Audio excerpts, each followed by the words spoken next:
Hello and welcome to Final Third TV. In this episode we'll talk about the Balon d'Or and all the hype, ego and money that goes with the award. We'll also discuss the idea of individual awards in a team sport.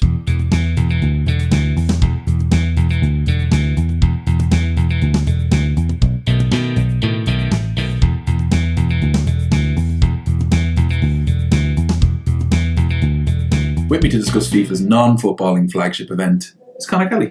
Hello, Rob. I don't think it's safe to say you're no fan of the Balon d'Or. No, not at all. Okay. Although I did sit through the hour and a half of it yesterday. Yeah, I was amazed they managed to bloat it that much. It's like through some of what they did. Well, they had a press conference about 4 hours before the event with the players in question and managers in question who were nominated for the awards. They then proceeded to have a red carpet do where they brought players through a collection of fans and made it seem like it's the Oscars or something. Which it is pretty much. Which pretty much is. Yeah. I mean, and then the actual award ceremony itself was tediously boring, with nothing interesting apart from Sepp Blatter's attempts to support the Je suis Charlie. Yeah, campaign. to bandwagon, in other words. It's pretty much just become about money, though, hasn't it, really, in terms of the marketing of it and in terms of all the hype that surrounds it. Well, I think Jonathan Wilson summed it up aptly in World Soccer Magazine a couple of months ago, where he said that the proliferation of individual awards it belays the truth that people are more interested in players rather than great teams now. Soaps, stories and dramas and stuff, or just replace soaps and stories with transfer rumours. Awards for individual achievement. It's nonsense. The original Balon d'Or is meant to be it's a French award, and it's meant to be for the player who espouses the merits or the values of the game, the sporting values of the game, more so than anything else. Do you think there's merit in that, or is that still an individual award? Yes, to a degree. But the Balon d'Or was never a major thing. It was obviously an honour for a player to win it, but they never made it out like it was this do or die year-long battle. You're nothing if you finish second in the entire world of football. Yeah. And then they started making it out that it's about the best player in the world, which is ridiculous in an individual sport that you have one best player in the world. I mean, the way I put it is this: the judging criteria for it as well states that players who have performed in the very biggest games. Well, Lionel Messi wouldn't have got to a World Cup final without Javier Mascherano. Yeah. Cristiano Ronaldo was pretty anonymous in the Champions League final. It was Angel Di Maria and Sergio Ramos who were probably more important to that Real Madrid team in the final stage of the Champions League.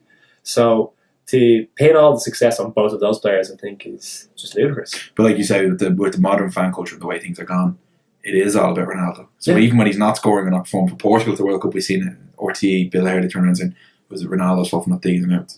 11 players on the pitch. Yeah.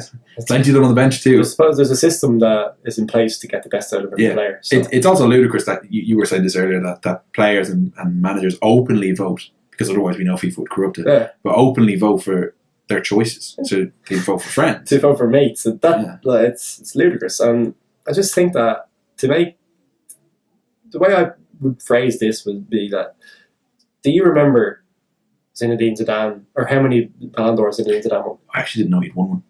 You said this to me on the way into the studio. I actually didn't know he'd won one, to be honest with you. No. Well, do you remember great moments from those players? I don't remember a single Ballon d'Or winner before Ronaldo and Messi. But do you remember Zinedine Zidane's great moments? Oh yeah. Oh, absolutely. Well, that's the way I would phrase it. I'll remember Cristiano Ronaldo's great moments and Lionel Messi's great moments and Manuel Neuer's great moments rather than them winning a Ballon d'Or. And I think you won't remember the moments where he was in a huddle with Messi and Neuer and went up and said "Two" when he won an award. No, that's not what you remember a great player for. It was ridiculous. That I don't think football's for you, Conor. That epitomised the whole award for me. That Ronaldo seemed so determined to win the Ballon d'Or because I think he thinks that. I think great players these days seem to think that the Ballon d'Or is what makes a great player, which is nonsense. Yeah, instead of winning trophies for your team and playing well in big games. I mean, what will you remember at the end of your career? Will you remember the finals you played well in and won trophies and scored great goals, or a fancy over-the-top award show where you get to don a suit for a night? To clap hands with Sepp Blatter. Yeah.